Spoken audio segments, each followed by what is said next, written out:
Eesti Vabariigi asutamisel sai metsandus endale uue rolli. Riigi majandus oli vaja üles ehitada ning võib öelda, et Eesti Vabariik edenes suuresti metsast saadava toel. Teiste ekspordiartiklite puudumise või vähesuse tõttu moodustasid metsasaadused 1920. aastal lausa 64% kogu ekspordist. Välja veeti puidutööstuse toodangut, saematerjali, paberit, tselluloosi ja tuletikke, ulukiliha, karusnahku, metsamarju ja seeni.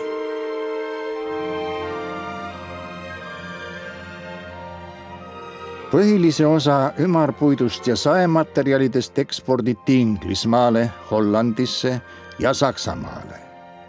Tselluloos läks peamiselt Inglismaale, USA-sse ja Prantsusmaale.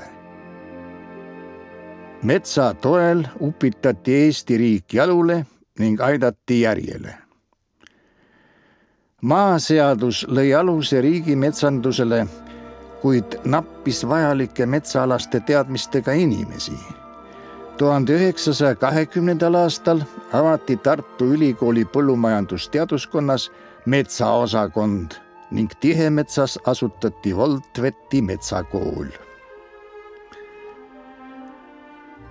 Vabariigi algusaastatel määras raiete ulatuse ja iseloomu majanduslik seis.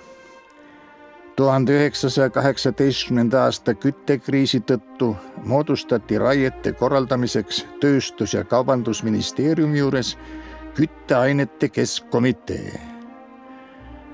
Raiuti sageli lausa metsakvartalite kaupa, eirates kõiki metsamajanduslikke nõudeid. Olukorda iseloomustab ühe aktsiaseltsi palve lubada neil metskondade raiesmikel kände lühemaks lõigata.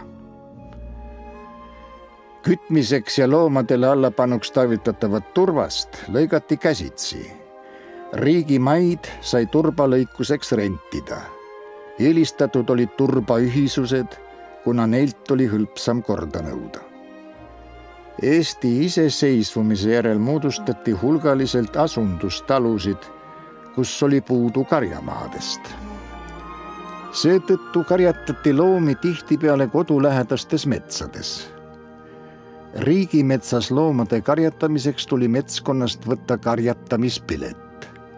1926. aastal maksis ühe lehma karjatamine esimese järgu metsas ühe suve jooksul 300 marka. Võrdluseks sama palju maksis sel ajal Tartu turul 2 kilo seapekki.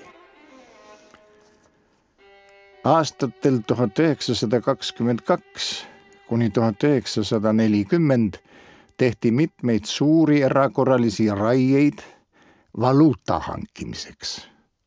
Neist olulisim oli majandusminister Strandmani ettepanekul 1925. aastal eraldatud nõndanimetatud valuutalank.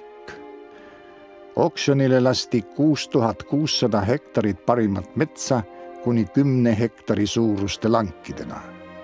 Saadud rahaga püüti parandada riigi finantsolukorda ja peatada marga kursi langust.